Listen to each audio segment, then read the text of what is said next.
ప్రస్తుత ప్రపంచంలో స్కిల్ లేదా లెర్నింగ్ అనేది చాలా ప్రాముఖ్యమైన అంశం. ఏదైనా నేర్చుకోవాలంటే ఎలా, నీ స్టడీస్లో టాపిక్స్ని ఏ విధంగా నేర్చుకోవాలి, ఏ విధంగా అర్థం చేసుకోవాలి, ఏ విధంగా ఒక విషయంపై పట్టు చూపించాలి. నేర్చుకోవటం చాలా సులభం అంటే నమ్ముతారా మీరు? దిస్ ఇస్ రాబిన్ అష్నో. Welcome to know the truth. ఎందుకు ప్రస్తుత ప్రపంచంలో లెర్నింగ్ అనేది ఇంపార్టెంట్? ఋతువులు మారుతున్నట్లు ప్రపంచం తన రూపును మార్చుకుంటూ వెళ్తుంది. ఒకప్పుడు జేబులో డబ్బులు పెట్టుకొని మార్కెట్కి వెళ్ళి కొనుక్కునేవాడు. ఇప్పుడు ప్రతి ట్రాన్సాక్షన్ కూడా ఆన్లైన్ పేమెంట్ ద్వారానే చేస్తున్నాం. మారుతున్న యుగాన్ని మనం గమనించట్లేదు. ఏఐ ద్వారా ఏదైనా మనం ఈజీ వేలో ఇన్ఫర్మేషన్ పొందగలుగుతున్నాం. మీరు గమనించినట్లయితే ఏఐ ఇప్పుడు వాట్సాప్, ఫేస్బుక్, గూగుల్లో సర్వసాధారణమైపోయింది. త్వరలో మన మధ్య రోబోట్లు తిరుగుతున్నా ఆశ్చర్యపోనక్కర్లేదు. Machine learning, algorithms, NLP, natural language processing ఇవన్నీ ప్రస్తుత ప్రపంచాన్ని ఏలే లెర్నింగ్ స్కిల్స్. అసలు ఏదైనా విషయాన్ని ఎలా నేర్చుకోవాలి?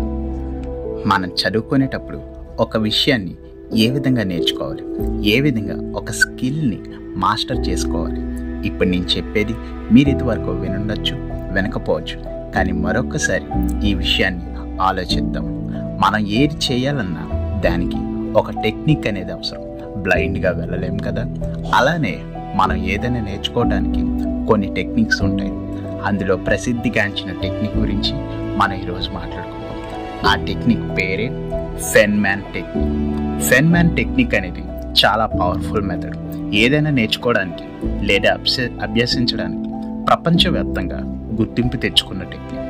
రిచర్డ్ ఫెన్మ్యాన్ 1918లో జన్మించాడు.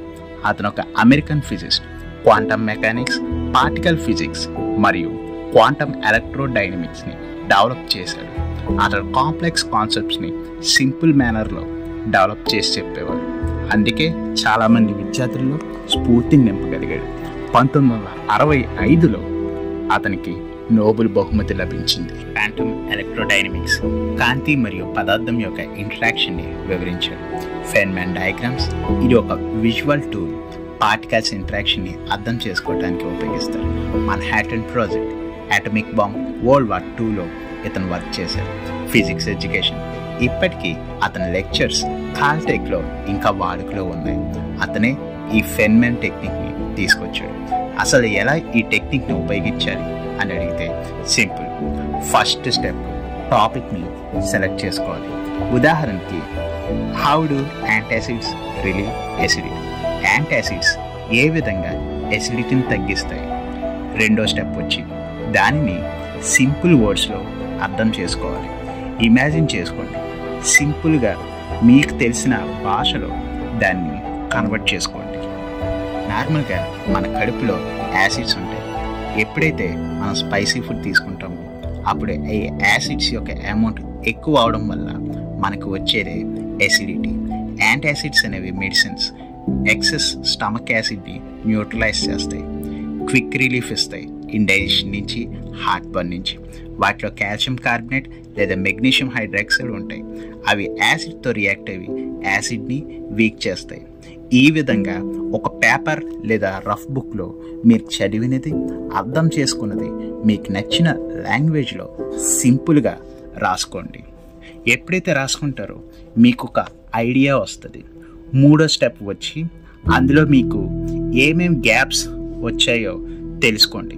మీరు ఎప్పుడైతే మీరు చదివింది మొత్తం అంతా చదివింది మీకు అర్థమైంది ఒక ఖాళీ పేపర్లో రాస్తారో ఆ తర్వాత మీరు అది చూసుకున్నప్పుడు మీకు ఒక ఐడియా వస్తుంది. ఏమేం గ్యాప్స్ ఉన్నాయి, ఎక్కడెక్కడ మీరు మిస్టేక్స్ చేశారు, ఎక్కడెక్కడ మీరు ఎస్కేప్ అయ్యారు, ఎక్కడెక్కడ స్కిప్ అయ్యారు అనేది మీకు ఒక ఆలోచన క్రియేట్ అవుతుంది.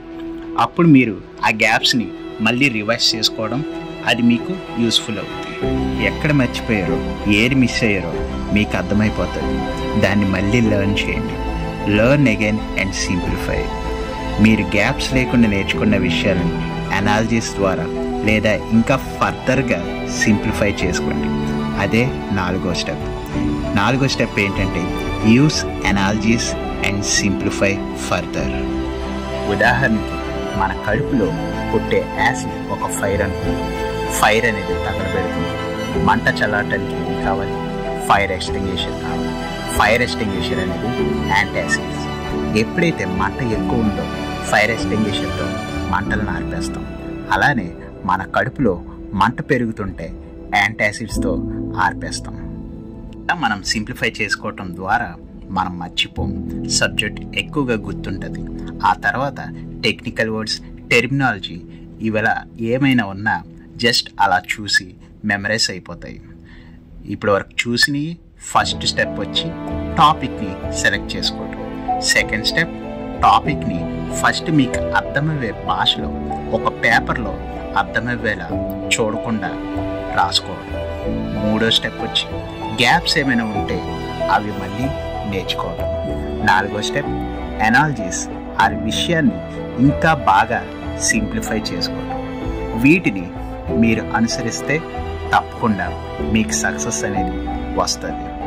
కష్టంగానే ఉంటుంది, ఏదైనా మొదలు పెట్టేటప్పుడు బాగా కష్టం ఉంటుంది, లాంగ్ ప్రాసెస్లా ఉంటుంది.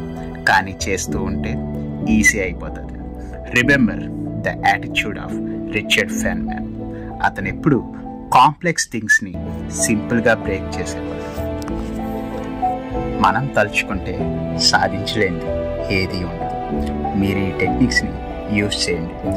ఫస్ట్ కష్టంగా అనిపించినా యూజ్ చేయడం ఆపకండి. యూజ్ చేశాక మీకు ఏమైనా సందేహాలు ఉన్నా లేదా యూజ్ చేయకముందు మీకు సందేహాలు ఏమైనా ఉన్నా కామెంట్స్ రూపంలో, అలాగే మీ అభిప్రాయాలు కామెంట్స్ రూపంలో ఉంచండి.